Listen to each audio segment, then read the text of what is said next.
প্রিয় ছাত্রছাত্রীরা, যদি কখনো ক্লাসে কিছু না বুঝেও শুধু প্রশ্ন করতে লজ্জা পেয়ে বুঝেছি বলে ভান করে থাকো, স্ক্রল করা এক্ষুনি বন্ধ করো। ক্লাসে বোকা হয়ে যাওয়ার ভয় তোমাকে চুপ করে রাখছে, কিন্তু যদি মাত্র একটা ট্যাপিং টেকনিক তোমাকে কথা বলার সাহস দিতে পারে, আমার সাথে এখনই ট্যাপ করে দেখো। হাতের পাশে ট্যাপ করো। যদিও আমি ক্লাসে প্রশ্ন করতে ভয় পাই, তবুও আমি নিজেকে সম্পূর্ণভাবে ভালোবাসি এবং গ্রহণ করি।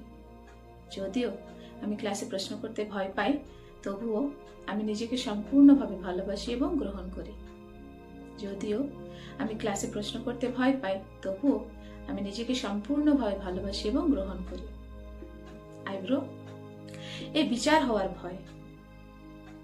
চোখের পাশে যদি তারা আমাকে নিয়ে হাসাহাসি করে। চোখের নিচে বোকা হয়ে যাওয়ার ভয় পাচ্ছি।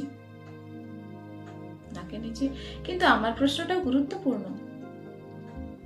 চিন, আমার বুঝে নেওয়ার পুরো অধিকার আছে। কলারবোন, আমি এই ভয় ছেড়ে দিচ্ছি। আন্ডারআর্ম, আমার পক্ষে কথা বলা নিরাপদ।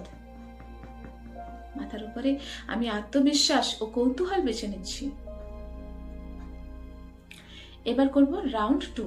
একই পয়েন্টে ট্যাপ করতে থাকো নতুন এবং পজিটিভ অ্যাফার্মেশনের সাথে। আইব্রো পয়েন্ট, আমি এই ভয় মুক্ত করছি। চোখের পাশে আমার প্রশ্নটাও মূল্যবান।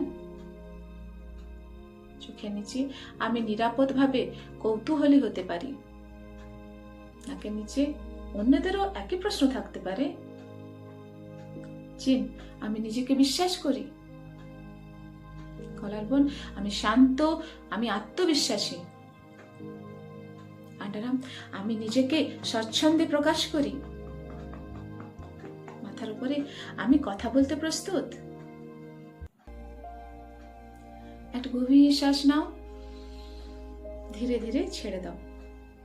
আগামীকাল ক্লাসের আগে এটা করে দেখো। তোমার প্রশ্ন হয়তো আরো 10 জন চুপ থাকা ছাত্রকে সাহায্য করবে। সেভ করে রাখো, তোমার দরকার হবে। ছাত্রদের জন্য আরো ট্যাপিং টেকনিক পেতে আমাকে ফলো করো। ধন্যবাদ।